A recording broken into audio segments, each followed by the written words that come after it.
Hi and welcome to the shed. Today, basic maintenance, oil change or oil and filter change on the 650 Bandit. Now, this is a new bike to me. I don't really know its service history. It's midway between its scheduled servicing in terms of mileage. It's just ticked over 24,000 miles. In theory, the next service is about 25 and a half, depending on which service schedule you believe in. But given it's a new bike to me, what I'm going to do is I'm going to change the oil and filter. I'm going to put semi-synthetic in, and then in a little while, when that's had time to flush out anything that's in the engine, and how long will depend on the colour of this oil when it comes out, be it 500 miles if it's really bad, or maybe at the next service if it looks okay.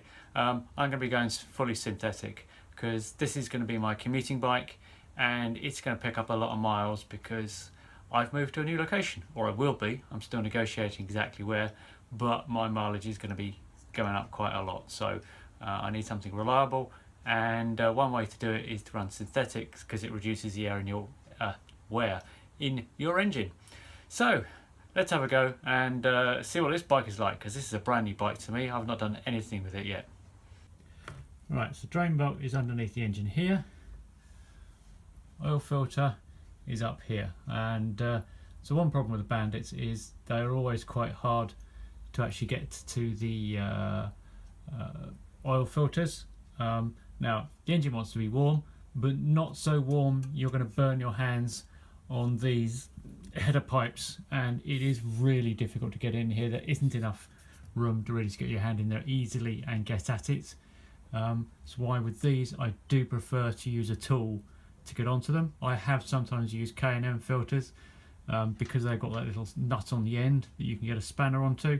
If you're going to use high flow like I'm changing this to, and I've no idea what's currently on there because it's so dirty, then I use the high flow, the filter tool to actually take this off. Now this bike has been cleaned. Always clean your bike before you try working on it, but I didn't actually get down and clean the front of the engine, so that's a bit dirty. So let's take this bolt out, get the oil draining, and get this done. Now these shouldn't be done up too tightly, but inevitably it's going to be.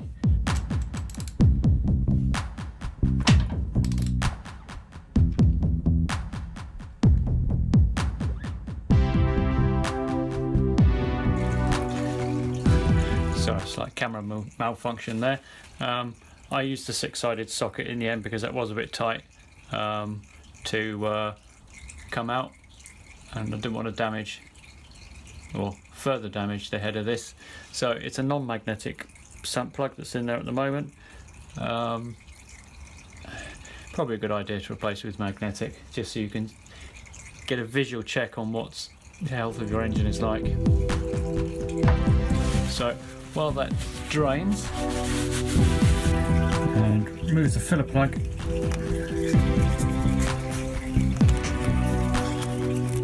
so allow air in.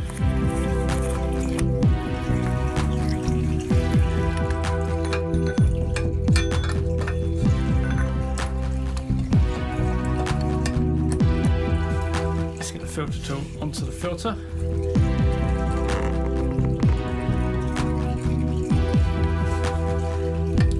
So you can do it by hand. If you follow Del Boy's trick, then if you can't grip it with your hand, you can wrap a bit of sandpaper around it with a sandpaper side against the filter, so that grips the filter. Oh, there we go. But that is on there tight. That would have been very difficult to remove by hand.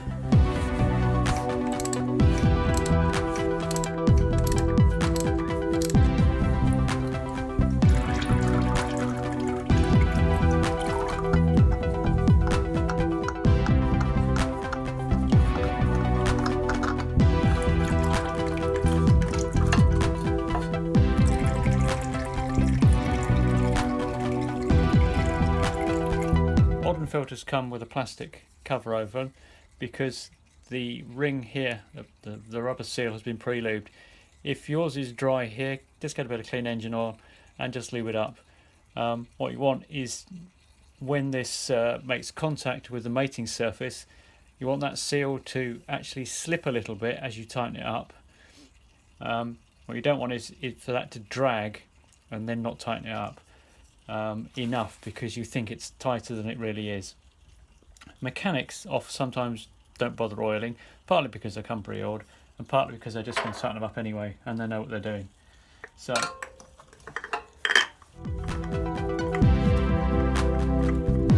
it up in there, spin it on by hand until it touches, and then just tighten up.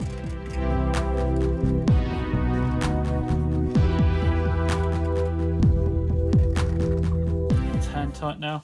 I'm just going to use the tool to tighten it up just a little bit more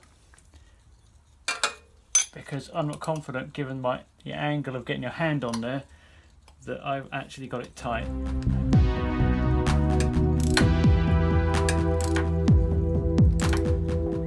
It's a question of feel. Yeah, that's perfect. Right. Clean up properly in here, get rid of all the oil and everything else, and then keep an eye on it for a couple of days. If you start to get oil leaking here, then tighten up a bit more, and that's all you need to do. Okay, oil has pretty much stopped dripping out now, so it's time to put the sump plug back in.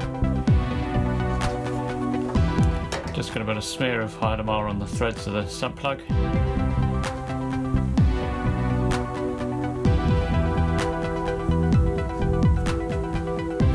Just to provide a bit of extra leak protection.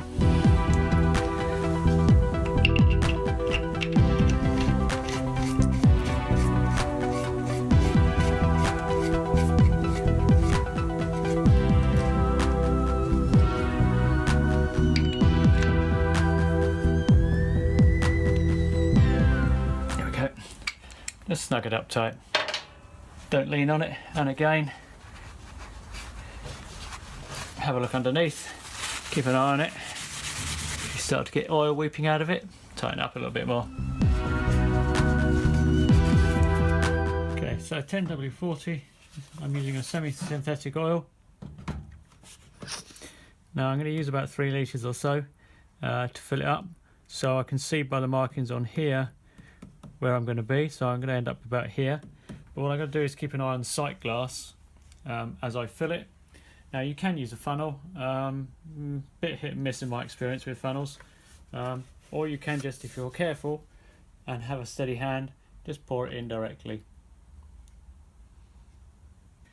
So as you start to come to the level on your oil can that you're expecting, and you start to see the oil coming up in the sight glass, then sneak up on it slowly. Don't overfill it, just gradually work your way up to it, adding a little bit more until you're happy with the level.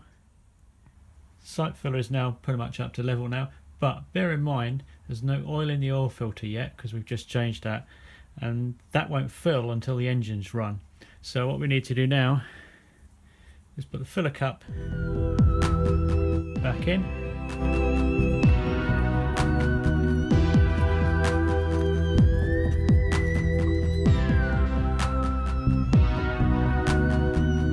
Engine up to operating temperature, turn it off, let it cool down for 3 minutes, and then recheck your sight level and top up. And you should need to top up because, as I say, there's no oil in the filter, and then you're done. That's all you need to do. As I say, having run the engine up for 3 minutes, have a look around for oil leaks. If anything's leaking, tighten it up a little bit, not massively, just a little bit, and then for the next few days, as part of your daily checks before you ride the bike, check your oil level, check you've got no leaks on the sump plug and nothing coming out of the oil filter. And if that's okay for a few days, then you should be fine, but just check them now and again.